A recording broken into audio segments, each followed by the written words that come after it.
Alright, welcome back to this final video of AP Gov, the changing news media. Let's do it one last time.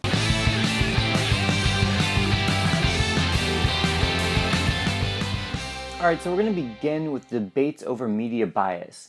And if you watch the news at all or read about politics at all, it's almost a guarantee that you have heard about these debates. People charge that Fox News is more conservative, MSNBC, CNN are more liberal, and is there truth to this? Well, in recent years, there has been definitely an increase in ideologically oriented news programming. We're going to talk about that in just a few moments. What we want to step back and look at right now, though, is the changes in media ownership. And the idea here is that in search of new viewers and more viewers, as many as possible, that the news coverage has gotten more sensationalistic, more dramatic, more biased, more focused on commentary and dramatic stories than it is on substance.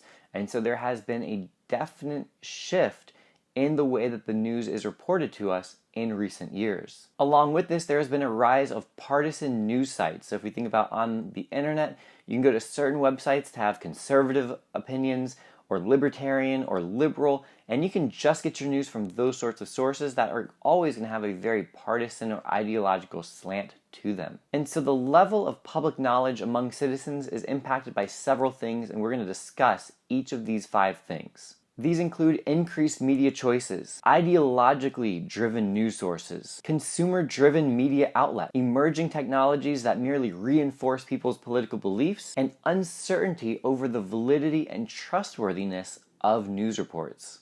So let's discuss each of these one by one. So with increased media choices, it is true that today we have access to more sources of news than ever before. We have access to more information than at any time in human history. And yet, the question remains, are we actually better informed? And there is serious doubt that we are. And part of the problem seems to be that so many people are getting their news from places that are ideologically or partisan, and so they're not getting the full story. They're getting a biased version that appeals to them based on what they already believe. And that goes right into this idea of ideologically oriented programming. So if you're liberal, why ever watch Fox News? If you're conservative, why watch MSNBC? Why look at certain websites or follow certain people on Twitter?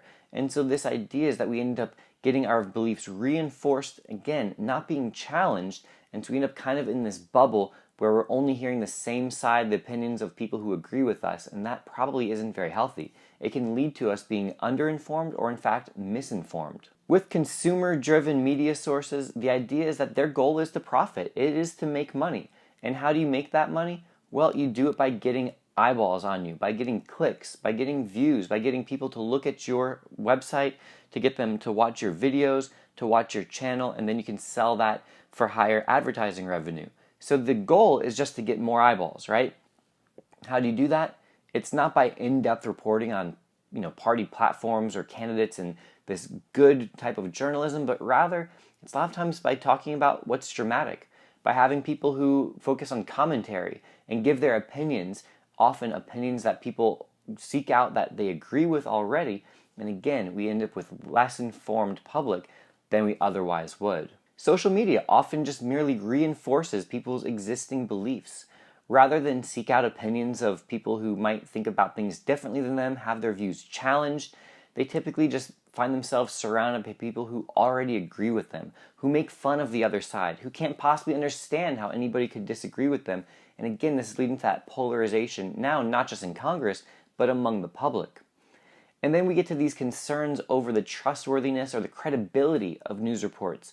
And so you have this, influx of people making claims about fake news. Sometimes when it just is news that is merely inconvenient for them or for their side, their red team or their blue team, that kind of thing. And so that's not good. But there is a reality to this that there are in fact websites and social media personalities or companies who use bots that are intentionally trying to sow discord, to sow mistrust, that are presenting and publishing news stories that are completely fictitious and made up. That's in addition to the ones that are just very slanted or one-sided and biased. And so it becomes very difficult and challenging to know what to trust when it comes to news sources.